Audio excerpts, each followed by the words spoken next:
Dan juga ada kepastian soal soal regulasi dan soal aturan main. Jangan lagi ada yang namanya pembekuan, caretaker tanpa ada tabayun. Dan itu imbasnya sampai ketika SKPC-nya nggak turun, Pak. Itu otomatis di dalamnya nanti SK lembaga pendidikannya juga akan terganggu. Belum lagi soal bantuan dana hibah. Ada salah satu PC yang sudah menerima, yang akhirnya harus mengembalikan. Karena akan menjadi temuan BPK ketika tidak ada SK-nya. Dan pesantren merasa sendirian menghadapi berbagai macam ujian ini. NU tidak pernah hadir. Nggak pernah hadir mendampingi pesantren. Ketika ada sekolah rakyat dibangun, saya tanya, dilibatkan nggak PCNU? Enggak sama sekali. Nah, padahal komandan sekolah rakyat adalah Sekjen PBNU. Nah, ini yang kita ironis. Ini nggak merata lagi lah. Jawa Timur itu punya 22 rumah sakit. Jawa Tengah cuma punya 1 tok, PCNU Demak. Jawa Barat belum punya, Yogyakarta belum punya. Sebenarnya sore ini kita akan mendengar suara dari pengurus cabang, ada Pak Kiai Agus Jakarta Utara dan Kiai Alek dari Depok.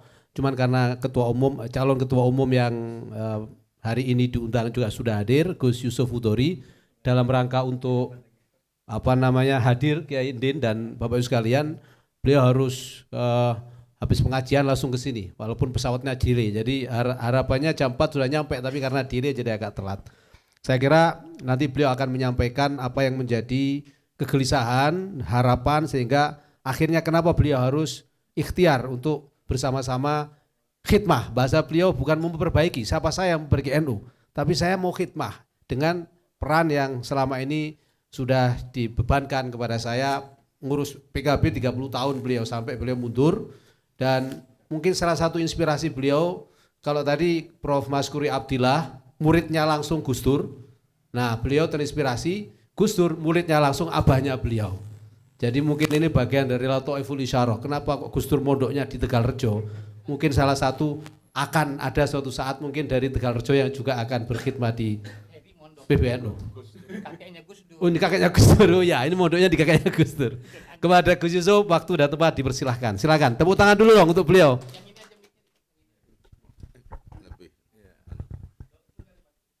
Assalamualaikum warahmatullahi wabarakatuh.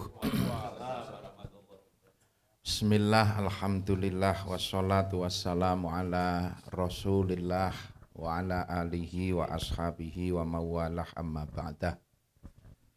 Para senior yang kita hormati, wabil khusus Pak Endin, Sohibul Bait, Sohibul Hajah, yang telah menata waktu bolak-balik akhirnya ketemu hari Senin ini. Terima kasih beliau Prof. Maskuri, juga hadir Pak Andi Najmi. Di samping saya ini calon ketua umum juga Gus Heri, Pak Zainud Tauhid, alhamdulillah bisa ketemu beliau, juga Pak Kholis, tetangga kita, Pak Robikin tadi ada di depan itu, juga Pak Kiai Darto, Kiai Yanuar, ini motivator kita ini. Dan para senior-senior yang lainnya yang mungkin tidak bisa saya sebut satu persatu yang saya hormati. Alhamdulillah wa syukrulillah, sore hari ini kami mendapatkan penghargaan bisa ikut urun rembuk bincang-bincang menjelang muktamar NU.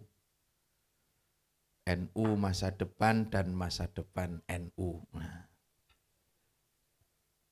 Memang saya sendiri ini muncul sebetulnya karena berkah konflik, Pak. Kalau tidak ada konflik mungkin saya tidak ada di meja ini hari ini. Ya karena konflik itu berawal ketika Muskup di Lirboyo, salah satu ikhtiar para masyayikh untuk mengislahkan yang akhirnya tidak berhasil lah. Lah di Lirboyo itu ada semacam kesepahaman para masyayikh, terutama teman-teman alumni Lirboyo lah, bahwa muktamar besok ini harus menjadi muktamar yang solutif, muktamar yang menyelesaikan masalah, bukan justru memperpanjang masalah. Salah satu ikhtiarnya adalah ya harus muncul figur alternatif yang bebas konflik, bukan dari kubu kanan maupun kubu kiri. Nah, itu berangkat dari diskusi ketika di Lirboyo, teman-teman alumni, lah, terus dimunculkanlah nama saya. Karena saya belum terlibat konflik di NU, meskipun dulu konflik di PKB saya ikut. Jadi kalau konflik di PKB itu kita sudah khatam, Pak. Sudah wallahul muwaffiq gitu udah. Meskipun konflik tetap menarik itu dalil PKB dulu. Jadi udah khatam lah kalau konflik di PKB. Nah, saya diminta oleh teman-teman alumni Lirboyo dan beberapa kiai-kiai. Setelah itu bolang gelinding ke PC-PCNU di Jawa Tengah. Nah, baru saya menganggap serius ketika PCNU. Kalau alumni kiai kan enggak punya suara ya Pak Eri ya. Nah, kalau kiai-kiai kita suni doa restu, kita suni berkahnya. Kalau yang kita minta suarakan ke PCNU, maka ini alhamdulillah ada PCNU Jakarta Utara tadi ya, dan PCNU Depok lah ini. Jakarta Timur, wah ini minimal ada 3 suara malam ini lah. PCNU Jawa Tengah datang ke rumah meminta saya untuk ikut berikhtiar. Gus, jenengan di PKB udah lama, udah 26 tahun, 27 tahun, saatnya jenengan khidmah ke NU. Nah, dari situlah pijakan saya awal. Saya waktu itu terus terang menjawab ada 2 hal yang saya pertimbangkan. Satu, saya harus izin ke guru saya, ke Kiai Kafabi di Lirboyo. Kalau beliau mengizinkan saya jalan. Yang kedua, saya harus izin kepada komandan saya, Gus Muhaimin. Karena waktu itu saya masih ketua DPW dan masih ketua DPP bidang pesantren dan pendidikan. Maka oleh teman-teman alumni saya disowan ke Kiai Kafabi dan alhamdulillah beliau merestui. Beliau cuman pesan pokoknya nek nang NU ojo tanggung-tanggung sampean. Kudu sing tenanan. Itu dawuhnya beliau yang saya catat. Kalau Kiai Nurul Huda Jazuli Mbah Dah itu dawuhe nang NU syaratnya kudu ikhlas, minimal pura-pura ikhlas. Itu Kiai Dah. Beda dengan di politik. Nah, setelah itu beberapa kiai teman-teman itu mamit ke saya ke Cak Imin. Awalnya Cak Imin keberatan jujur. Karena beliau menyampaikan, wis aku cek butuh Gus Yusuf di Jawa Tengah. Karena apapun Jawa Tengah ini kan pilar kedua PKB secara nasional. Dan besok itu berat. Tapi setelah beberapa kali disowani akhirnya beliau mengizinkan. Manggil saya ditanya, sampean mantep tenan nang NU. Saya bilang ya kalau ini perintah para kiai ya kita ini kan pasukan. Jawabannya hanya satu, bismillah itu aja. Hanya bismillah. Ya wis nek sampean wis mantep wis jalan wae bismillah. Nah itu Caimin seperti itu. Ya akhirnya mulailah saya bersilaturahim. Setelah Jawa Tengah selesai, saya mulai ke Jawa Barat, ke Banten, terus ke Lampung. Alhamdulillah minggu ini saya sudah hampir 21 PW dan PC yang saya silaturahimi. Dari silaturahim itu saya lebih banyak istilahnya belanja masalah. Yang nanti coba kita runut dengan apa yang pernah saya lakukan dan apa yang mungkin saya bisa ikut membantu. Satu, yang pertama tentu soal tata kelola organisasi. Ini yang dikeluhkan oleh PC-PC. PC-PC itu menyampaikan bahwa di NU itu kan kita ini khidmah. Khidmah tentu harus dilatari dengan ikhlas.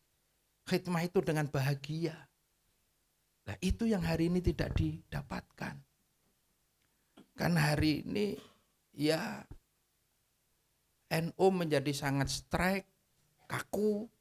Yang kedua juga apalagi birokratis. Ketemu ketua umum itu sulitnya ngungkuli ketemu menteri, Pak. Nah. Ya ini yang saya menjadi optimis karena sebetulnya syarat ketua umum NU itu sederhana, Pak. Asal gelem dijak ngopi. Lah inilah. Ini yang disampaikan teman-teman. Dulu itu ketika Kiai Hasyim, Kiai Said datang ke daerah, teman-teman itu metuk di bandara. Setelah itu ngantar beliau pasti mampir dulu makan. Di situ terjadi perbincangan, obrolan. Setelah itu nanti sampai di lokasi acara, entah itu pengajian atau diskusi. Setelah itu malam juga jagongan lagi ngopi. Dari situ akan muncul ide-ide genuine dari teman-teman PC, PW. Itu yang hari ini tidak ada. Maka satu syarat ketua umum PBNU ke depan yang mau diajak ngopi. Nah ini saya masuk di situ. Saya disemangat itu. Kalau ngopi memang hobi kita gitu loh. Nah, yang mudah ditemui. Dan juga ada kepastian soal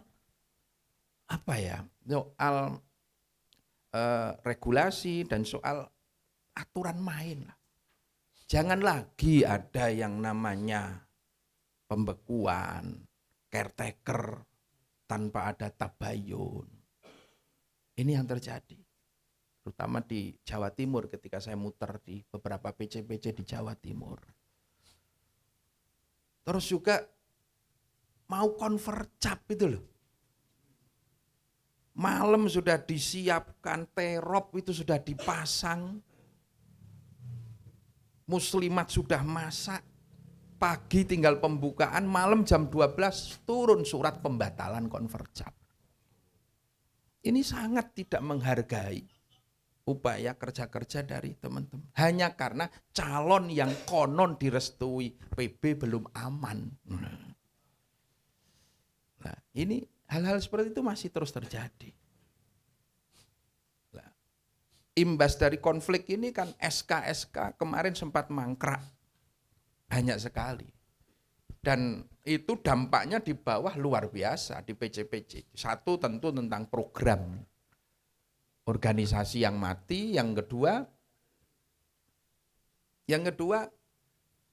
dan itu imbasnya sampai ketika SKPC-nya nggak turun, Pak. Itu otomatis di dalamnya nanti SK lembaga pendidikannya juga akan terganggu. Seperti Banyuwangi itu cerita, Banyuwangi kan punya hampir 200-an lembaga pendidikan dari mulai Ma'arif itu dari mulai RA sampai kan. Itu SK-nya juga terganggu semua untuk pergantian guru, kepala sekolah. Tertunda semua. Belum lagi soal bantuan dana hibah. Ada salah satu PC yang sudah menerima, yang akhirnya harus mengembalikan. Karena akan menjadi temuan BPK ketika tidak ada SK-nya. Coba kalau itu 200 PC kemarin yang mangkrak seperti itu. Nah itu yang juga teman-teman itu pengen ke depan organisasi ini dikelola betul-betul secara profesional, transparan, dan terbuka tanggung jawab. Terbuka tanggung jawab.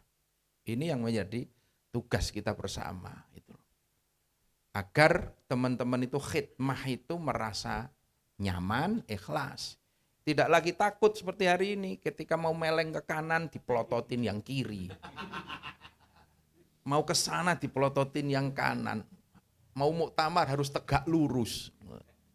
Tegak lurus itu kalau yang saya tahu kan jargonnya Bu Mega. Ini sekarang udah di NU harus ikut tegak lurus.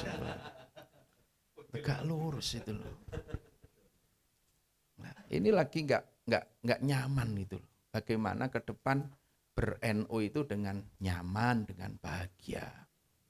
Itu yang diharapkan. Itu ketika saya ketemu para teman-teman PC. Di tengah perjalanan saya pun juga menyempatkan sowan silaturahim ke para kiai-kiai sepuh. Nah, kalau kiai-kiai beda lagi. Kiai-kiai tentu pesannya cuma satu, urus pesantren, pendidikan itu loh. Kui tugasnya NU itu loh. Sora usah ndaki-ndaki rono-rono lah. Rono-rono itu saya nggak tahu apa sampai Israel atau sampai mana. Yes. Koyo-koyo ki umat NU ki sak donya, umat NU lak menang Indonesia tok to. Itu Mbah Huda seperti itu di pelosok itu. Umat NU ki lak menang Indonesia to. Ya NU memang kita menyadari kita tidak bisa lepas dari politik internasional. Dan NU pun lahir pertama Komite Hijaz itu kan juga politik internasional. Tetapi bagaimana porsinya saja yang mungkin skala prioritasnya. Kita akan ngomong ke internasional kalau dalamnya babak belur juga nggak akan dilihat gitu loh. Nggak akan dilihat. Bagaimana memperkuat di dalam, solid di dalam, keluar tanpa keluar pun orang luar pasti akan ngitung kita. Tapi kalau di dalam kita ini babak belur, nggak solid, nggak kompak, buru-buru orang luar akan menghitung kita. Ya, maka saya benar kiai-kiai itu, kekuatan NU itu di pesantren. NU itu pesantren besar dan pesantren adalah NU kecil. Ketika NU ini sedang demam, masuk angin, pesantren juga ikut ngregesi. Maka terbukti 3 tahun belakangan ini, animo masyarakat ke pesantren ini kan turun drastis. Turun drastis. Ini sangat dirasakan betul. Sangat dirasakan betul. Terlebih lagi pesantren 2 tahun ini juga mengalami benturan yang luar biasa. Benturan yang luar biasa. Caci maki, fitnah, soal pencabulan, soal kekerasan dalam pesantren, ada infrastruktur yang tidak layak, ambruk sampai 150 santri meninggal. Ini ya tahun ini, Pak. Dan pesantren merasa sendirian menghadapi berbagai macam ujian ini. NU tidak pernah hadir. Nggak pernah hadir mendampingi pesantren.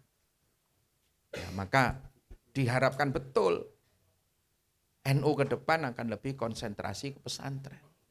Karena apapun pesantren adalah benteng pertahanan Nahdlatul Ulama.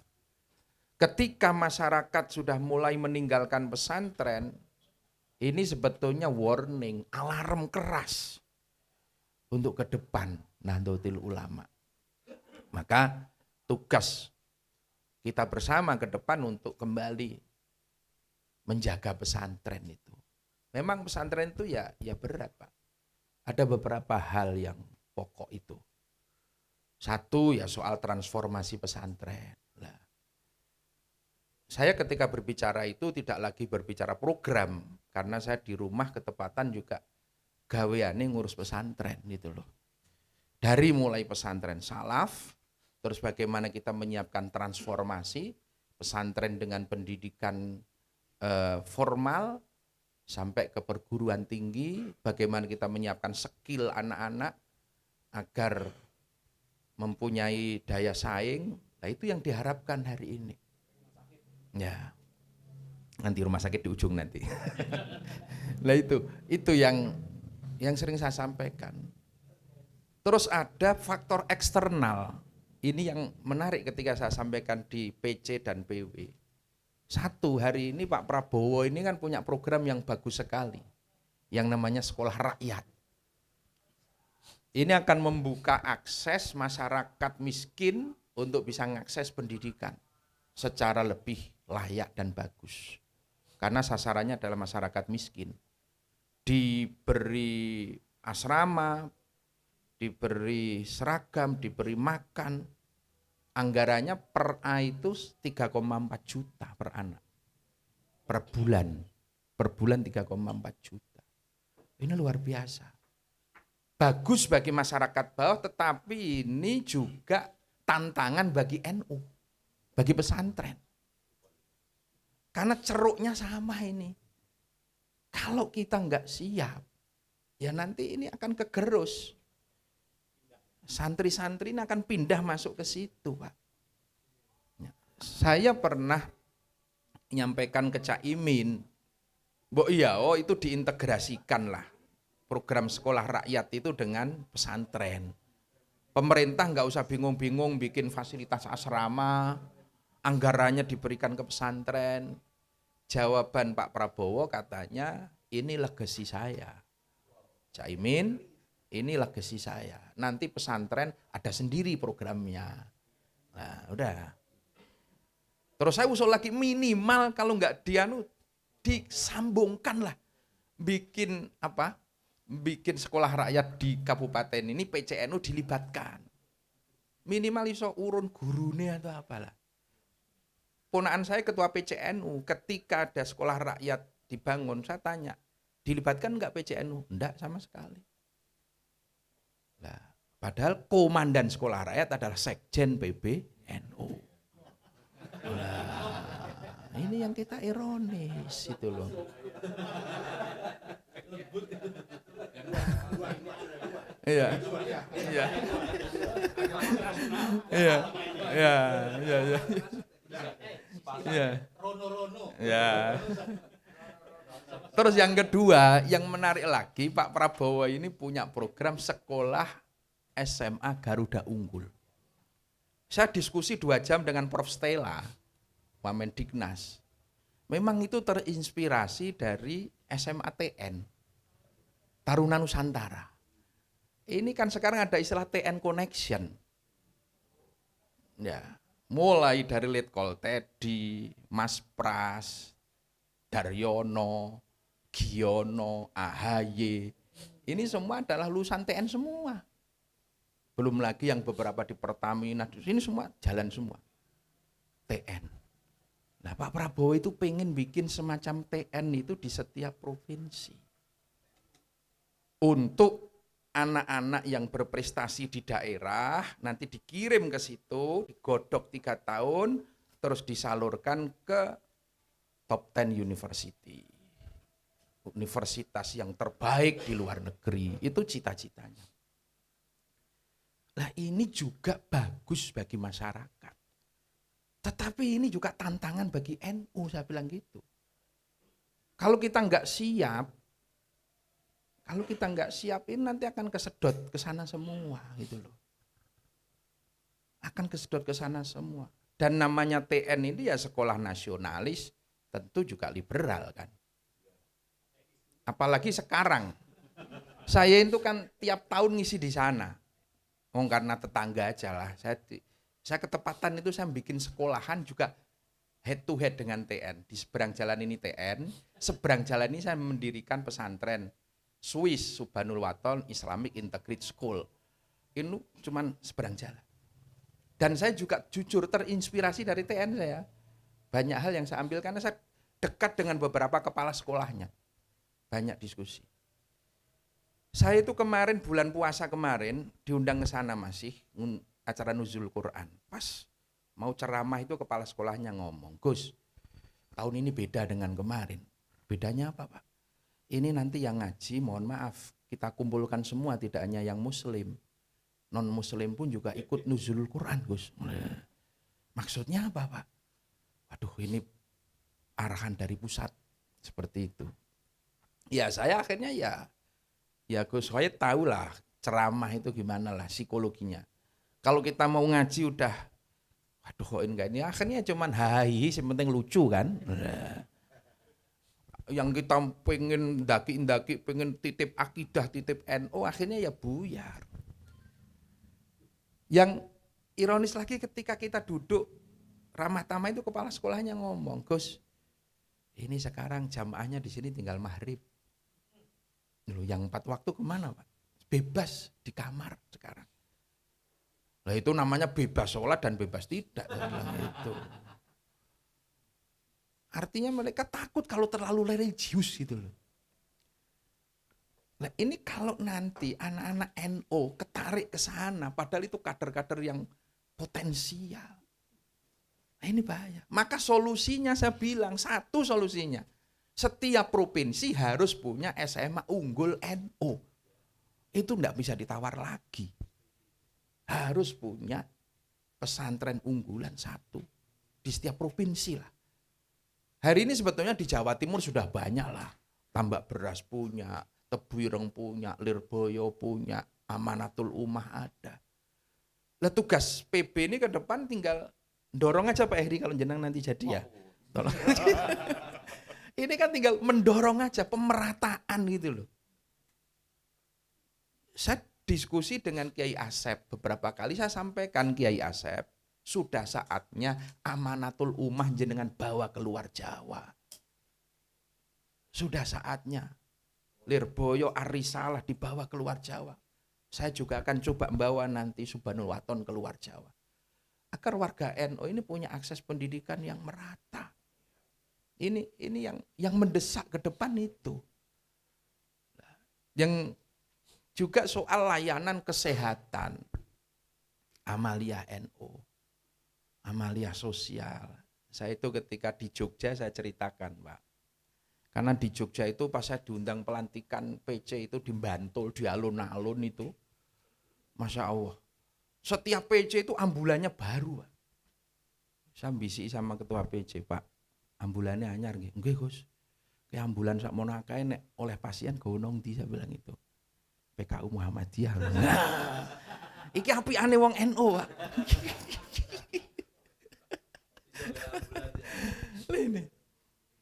Ini karena hari ini ya Allah ini nggak merata lagi lah. Jawa Timur itu punya 22 rumah sakit. Jawa Tengah cuma punya 1 tok PCNU Demak. Jawa Barat belum punya, Yogyakarta belum punya.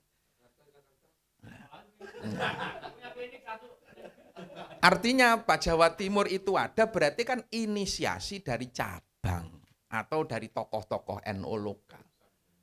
Pesantren, bukan afirmasi dari PB.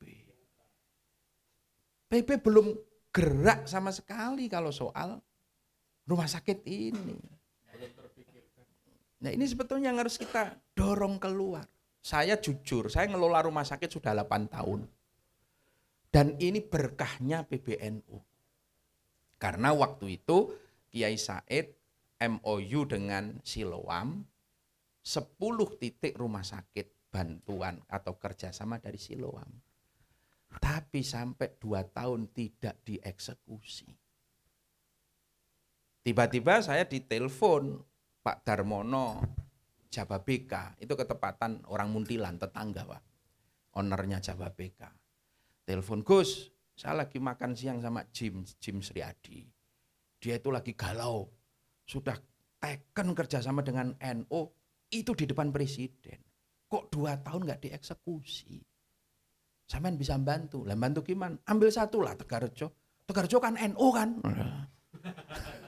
Dia kan gak yang penting NU, struktur, apa, oh NU kan? Ya NU Pak, ambil 1 lah. Ben lego ini, lipo ini lah. Ya coba kita bicarakan. Akhirnya saya dijadwalkan, saya ke Jakarta ketemu Pak Mukhtar, ketemu Pak Jim, kita ngobrol. Cocok. Akhirnya selang seminggu Jim datang ke rumah. Sak rombongan itu lihat pesantren kita.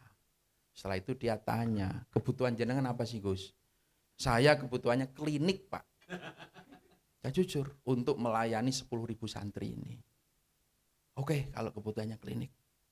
Pulang, selang berapa hari datang surat resmi dari Lipo, tawaran.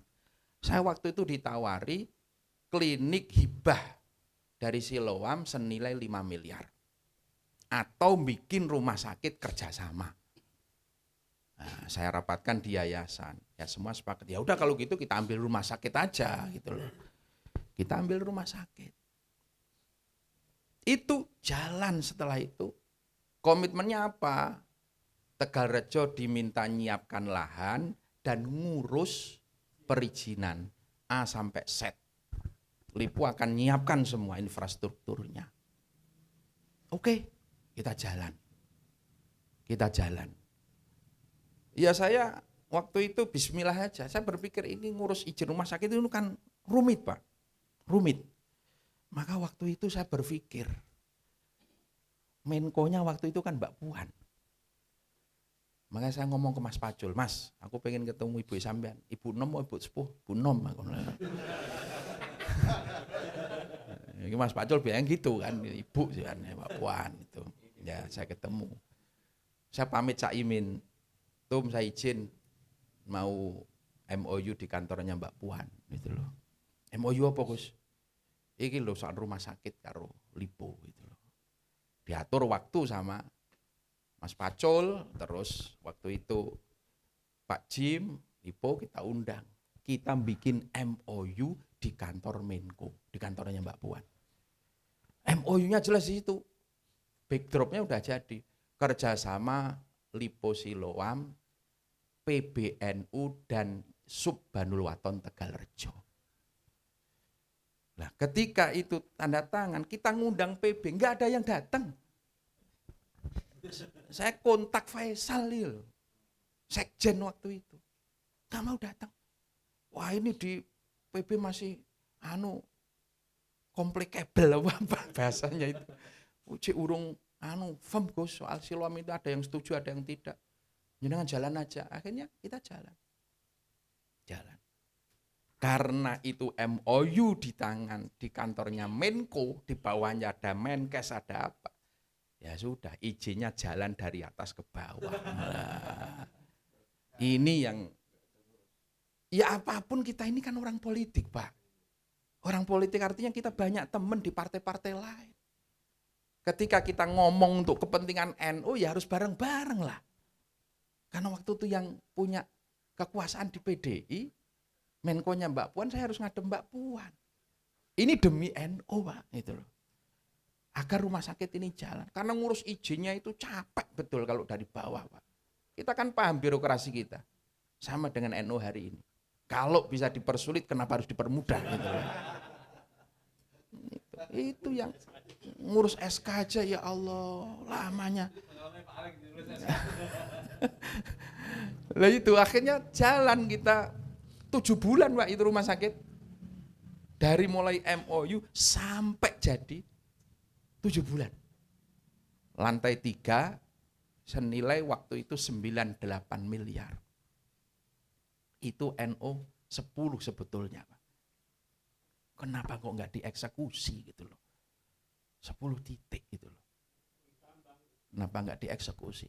Karena ya saya paham di NU itu kan nggak mau ngurus yang ribet-ribet kayak gitu, receh-receh itu. Memang nggak ada duitnya itu Pak. Saya sampaikan ke Lipo, kita nggak akan Pak. Pokoknya saya pengen tahu, serah kunci, resmikan rumah sakit NU. Soal apanya terserah sana. Nah ini yang saya sampaikan ke teman-teman NU ketika saya muter, tolonglah kalau kita pengen kerjasama dengan pihak ketiga, pihak keluar, apalagi dengan teman-teman bisnis yang jenengan harus bisa dijaga. Jangan durung-durung nggawe rumah sakit wis ana sing saya titip materialnya ya, nanti ngambil saya. Saya suplai anunya ya. Fee-nya saya bagaimana? Ora usah ngurus kuwi lah. Kalau kita masih ngurus yang receh-receh itu enggak bakalan dapat yang gede, saya bilang itu. Enggak bakalan dapat yang gede. Maka rumah sakit sampai hari ini jalan 8 tahun itu juga clear, nggak ada masalah. Karena saya nggak pernah nitip Pak. Kalau ketika saya titip dokter yang NO, yang memang sesuai dengan standar yang dibutuhkan. Tidak ada yang titip ini ki anake MWC kok dadi tompo lho niki Gus. Lah, banser kudu dadi satpam. Satpam itu sudah diurus. Ada yang ngurus sendiri. Silakan daftar ke sana. Lah ini yang harus dipegang oleh teman-teman NU kalau pengen kerjasama dengan pihak luar. Dan akhirnya saya kan dapat berkah banyak dari kerjasama dengan LIPO. Bentuk kerjasamanya bagus. Saya tidak lama kemudian saya juga dapat hibah lagi untuk yang ini Swiss Subhanul Waton Islam Integrate School itu yang bangunkan saudara kita. Itu juga tanpa proposal, tanpa satu lembar kertas pun saya dibantu oleh Buddha Seji. Dibantu oleh itu, saya cuma datang dan apa yang bisa kita bantu? Saya bilang saya pengen bikin sekolah sama pesantren. Kebutuhannya apa? Ini ada sekolah, asrama, ada laboratorium, ada hall untuk digambar sama mereka. Setelah itu jalan jadi. Artinya sebetulnya pihak luar itu masih percaya dengan NU.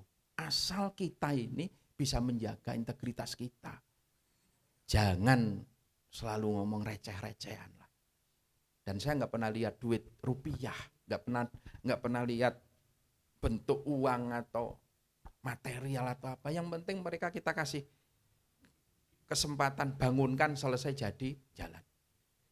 Di LIPO pun juga begitu. Nah ini mungkin salah satu pelajaran bagi PWPC. Karena kalau kita ini belum, saya tahu dan dengar persis di PB itu kan MOU sak tumpuk undung.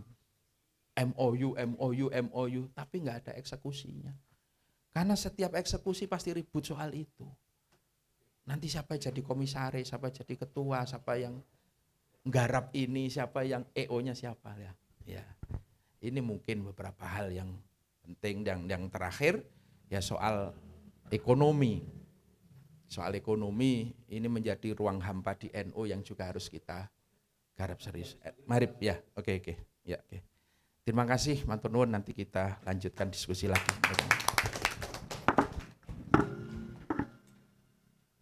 Baik, terima kasih Gus Yusuf untuk saran ide-ide segarnya untuk perbaikan dan khidmat PBNU ke depan.